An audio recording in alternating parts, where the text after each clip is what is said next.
Hello everyone. So yes, this is the Sustainable Buildings Research Centre at the University of Wollongong that Laura mentioned this morning, and that's where I'm lucky enough to work.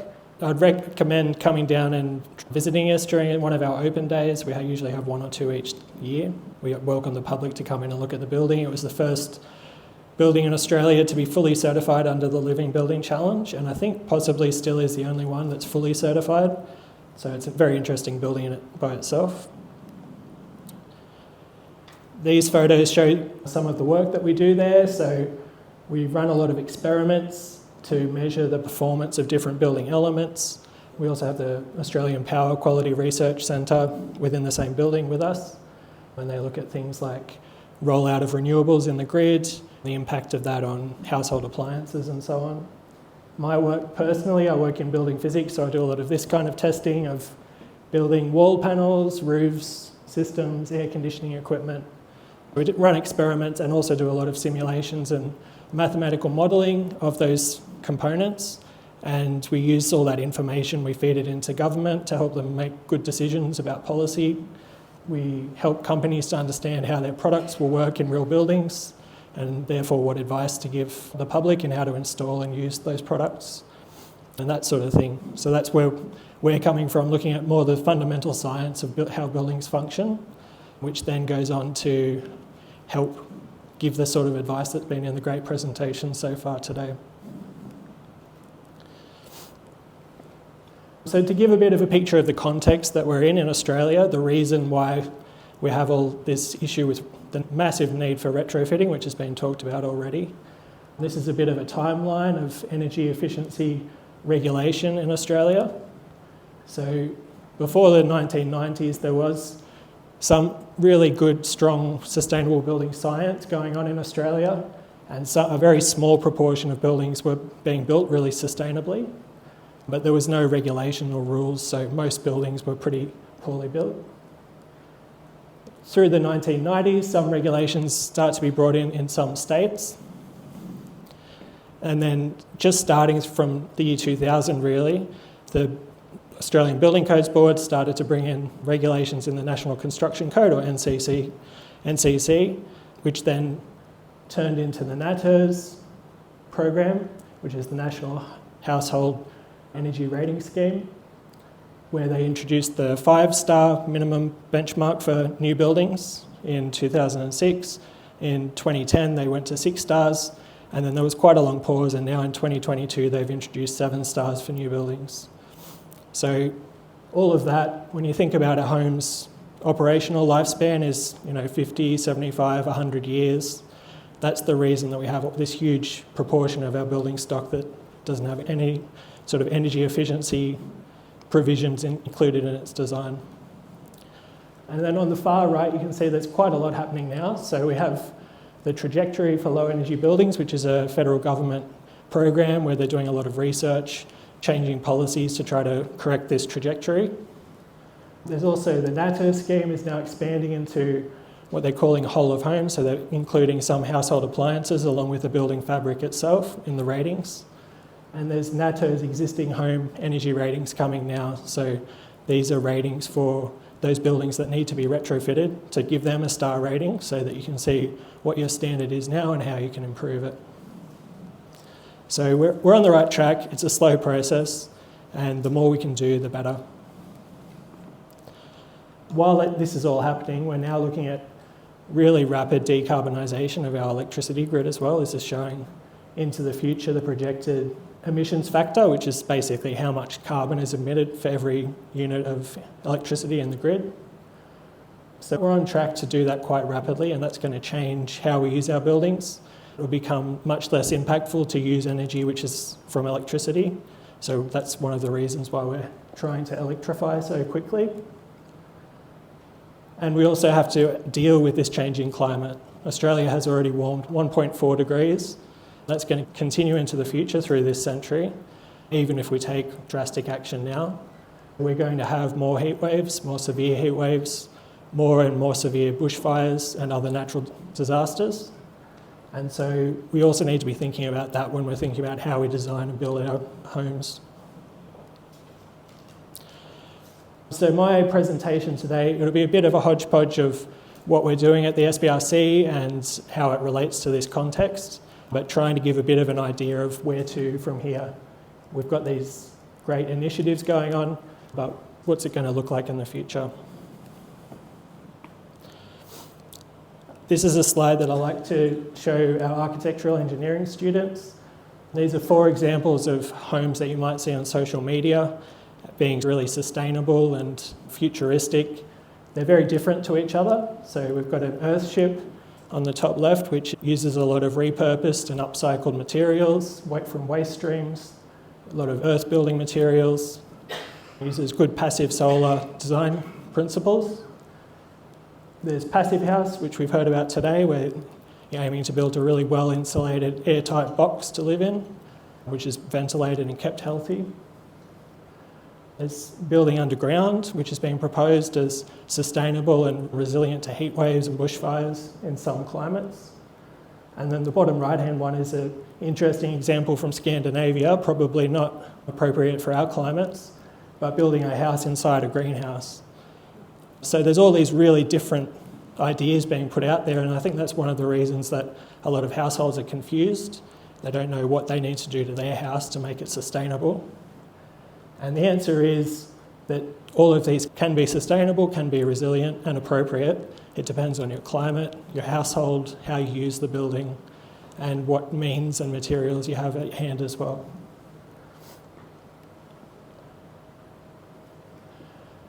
So one big change that will be coming in the next decade or so will be a shift in focus away from energy efficiency.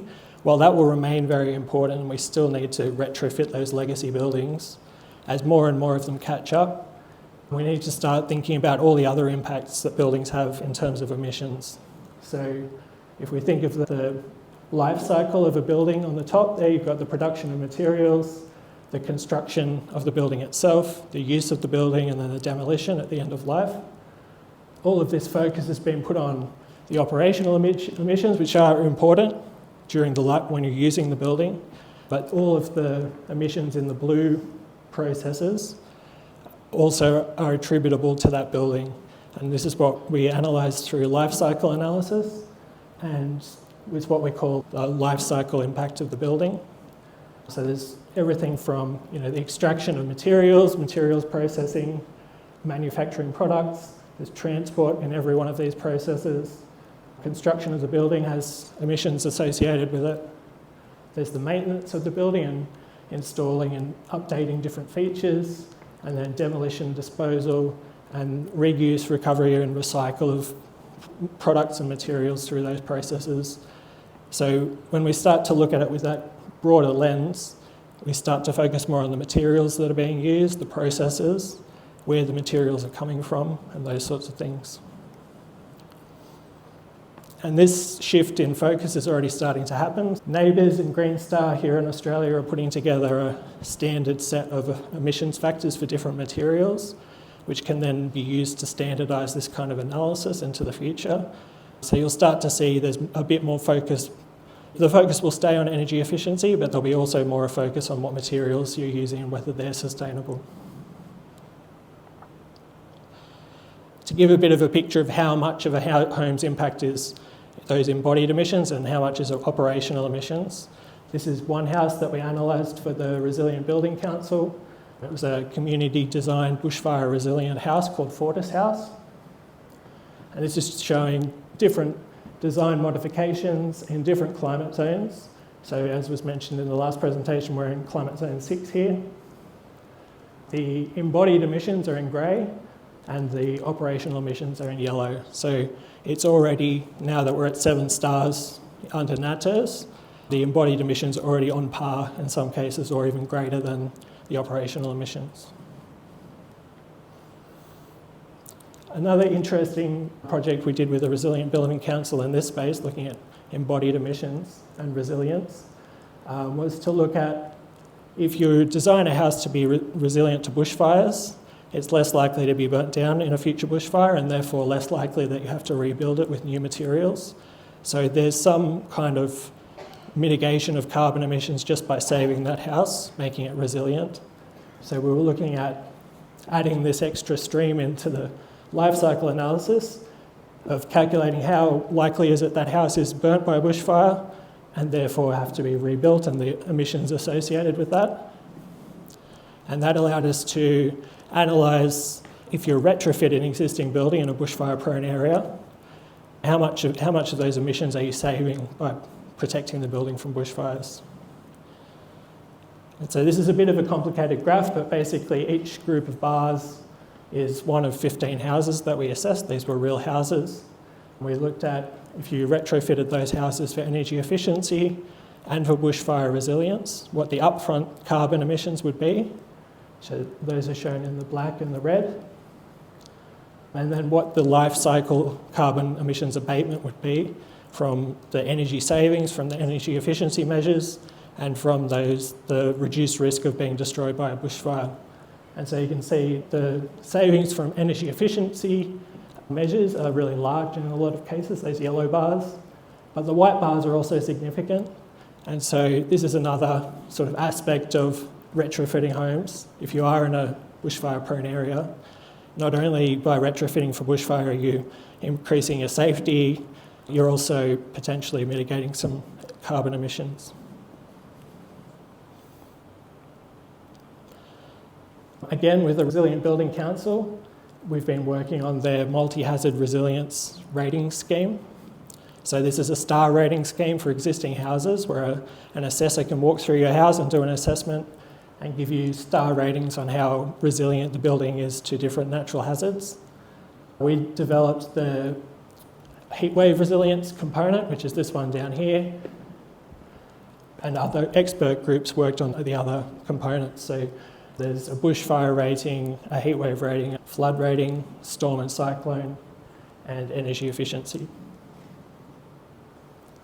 And these are the partners that were involved in that project. So these tools are starting to come to market now to help homeowners understand, to be able to rate how resilient they are and understand the weaknesses of their home.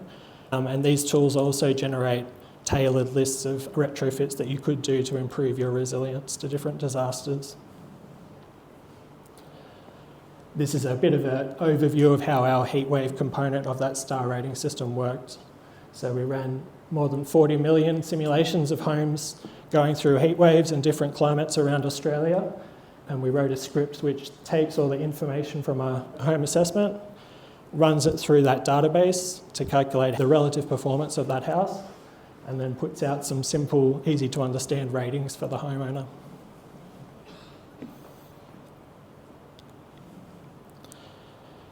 You'll have to excuse the rough drawing in the middle of this slide. This is a work in progress. We're working with the Gold Coast City Council to develop a heatwave resilience guide for homeowners. So they're working on a much nicer picture to put in the middle of that. But I thought it was worth including because it shows some of the general principles when you're concerned about heat. So I know it's very cold today, but you also get heat waves here in the Southern Highlands. And when they come, and they will come more often and with more severity, basically, there's 4 general principles you can think about when looking at how you can retrofit your home. So the first down here is to try to create a cool microclimate around your house. So there you're talking about having lush gardens around the house, shading if possible, lots of water retaining features in the landscape. We try to reduce the solar heat gains, so light coloured roofs, good shape, good deep eaves to shade the house when the sun's high in summer. External shading devices on windows that are receiving sun during summer. Designing for natural ventilation, which is also good for energy efficiency if it's controllable natural ventilation. So this is about thinking about cross ventilation and stack ventilation and having the right windows in the right locations. And insulating, which we heard a lot about in the last presentation. So not only is that good for saving energy during winter, it also helps during heat waves to keep the indoors cooler than outdoors during the day. And down the bottom there's a few other features you can think about, like ceiling fans and solar PV and batteries. Jumping around a little bit, we also look at bushfire sprinklers at the SBRC, so that's another type of resilience that we're looking at. So we've done quite a lot of work testing different bushfire sprinkler systems. In this test we have one nozzle running with fans blowing a strong crosswind across, and we're looking at how susceptible the spray is to wind. We're measuring where the water lands. And then we can match that to computational fluid dynamic simulations, which model those same processes, the interaction between the wind and the droplets. And then we can use those simulations to look at many other sprinkler systems and situations. So that's another area of resilience that we're looking at. And probably bushfire sprinklers will start to become more evidence-based into the future. Lots of homes in bushfire-prone areas already have them in Australia, but generally speaking, they're just sort of garden sprinklers on the roof. We're trying to put a bit more science behind them. This is what I spend most of my time on at the SBRC, building physics. So this is looking at the interactions between heat, moisture and air flows through building components, which can be pretty complicated. You think that building fabric might be pretty straightforward and well understood, but it's a dynamic process. It's different in every building depending on how it's constructed. It reacts to the local climate. So we're doing a lot of work on especially the thermal performance and the risk of condensation and mould forming in different building components. We help the Building Codes Board understand whether changes in the National Construction Code for energy efficiency, for example, might have unintended consequences like increased risk of condensation. And we help some companies as well understand how to put guidance out to builders on how to use their products. And to give a bit of an idea of the type of work that we do, usually it involves an experiment. So in this example, we ran an experiment with a test roof. We were measuring ventilation airflows in the roof and temperatures and humidities for a few months. Then we develop a mathematical model of all those processes, and we validate the model against the experiments by comparing, looking to see whether the model can predict what happened in the experiment. And once you get the model to match, then you can use the model to simulate real-world conditions in real buildings. And that's the process and the science that goes behind a lot of the building regulations that they bring out these days. And using that same example, that then allows us to look, in this case, we were looking at condensation risk on different surfaces within a roof, a residential roof, in specific climates and with specific construction details. So we were looking at, depending on the details of how you install your roof membrane or sarking, for example, if you seal it to the gutters or if you have a continuous membrane over the ridge of the roof that doesn't allow ventilation through the ridge of the roof, you can get these graphs are showing for every day of the year and every hour of the day how much condensation we're predicting will be on that surface through a typical year. So we can look at different surfaces within that roof, change details of the roof, change the climate or the orientation of the roof, and that helps to give us the evidence that we need to give good guidance. So we're using those sorts of approaches to look at things like thermal bridging, which were mentioned earlier, condensation and mould, which I just mentioned, interstitial airflows or drafts within the building fabric and their effects, and also the building's response to extreme climates and natural hazards. So to come back to this slide and this question of what do future resilient, sustainable, energy efficient homes look like in Australia, I mentioned earlier that no single one of these is the answer. They could all work. It depends on what you're trying to achieve and the details of how you do each one of these. Although probably the greenhouse is a bad idea in Australia. So there is no one size fits all. And that's one of the blessings of our more temperate climate, actually. We have more options available. In the really cold climates, passive house is probably one of the best approaches, and it's still a good approach here, but we have other options as well. There's an increasing focus on having comfortable, healthy indoor conditions. More science is coming out about the risks of mould, for example, the risks of low temperatures. So we understand more, and so there's going to be more focus on maintaining really good, healthy indoor conditions. Because of the decarbonisation of our grid, there's a focus on homes being electric powered, and energy efficiency is still important, even though electricity is much less carbon intensive. There's still a real importance for homes to be energy efficient as well. As I mentioned earlier, there's going to be an increased focus on the materials that we use, where those materials come from, because of those embodied emissions, which are becoming relatively very important.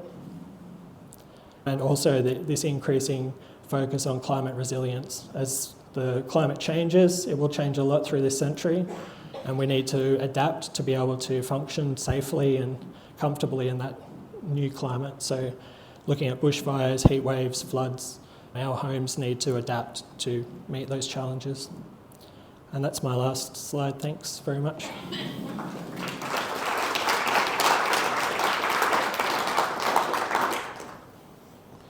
Thank you, Dr. Green.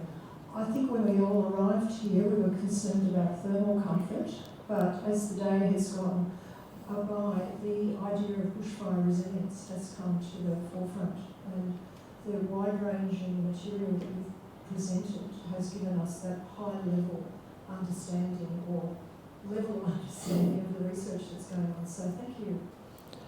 Yeah, I don't work in the policy side as much. I do know that mandatory disclosure of NatHERS star ratings is that the government is set on that trajectory, so I think it will happen, but I'm not really familiar with the timeframes involved. There's information on their website though. Across Australia, probably. Yeah, so New South Wales has always been a bit different in how we manage energy efficiency regulations for buildings, because we have BASICs, which is broadly aligned with NatHERS, but it's sort of a different process for homes. So I think BASICs would also go along that mandatory disclosure framework, but I'm not sure exactly how that would work in New South Wales. I think the aim is for it to be nationwide, yeah. In existing homes for bushfire protection, what measures can, I guess, the average person take if they've got a 20, 30-year-old home, typical brick veneer construction? What measures can they take to retrofit their home to make it more bushfire resilient? Yeah, thanks. So it depends on the level of hazard. So in Australia, we use the BAL system, bushfire attack level. If you're building a new house in a bushfire-prone area, you'll need to have it assessed, and you'll get a BAL rating, which goes from low or 12.5 up to flame zone. And there'd be different levels of effort needed at those different levels of hazard. So I can't give definitive advice for all levels of hazard, but the general things you should look for: ember-proofness. So 80% of homes that are destroyed by bushfires are ignited by flying embers, which enter through gaps around windows and doors or through vents and ignite the home from the inside. So an easy thing for all homes in all levels of hazard is to look for any draft paths and put draft stripping in, which is suitable for bushfire. So that's around doors and windows. And any vents, put bushfire-rated metal fly screen meshing over it. Moving vegetation and other combustible items away from the house is another easy thing to do. So garden beds should be a few metres at least from the house. Replacing wood chip mulching with pebbles. Moving any combustible outdoor furniture away from the house. Those sorts of measures. And overhanging trees, any bigger trees close to the house, you could think about clearing those if you want to reduce your risk. Beyond that, then you start having to look at the materials themselves, so like timber decks, timber cladding, timber windowsills. If you have any of those features, depending on the level of hazard, you could consider replacing them or protecting them with a sprinkler system. It gets a little bit more in depth then.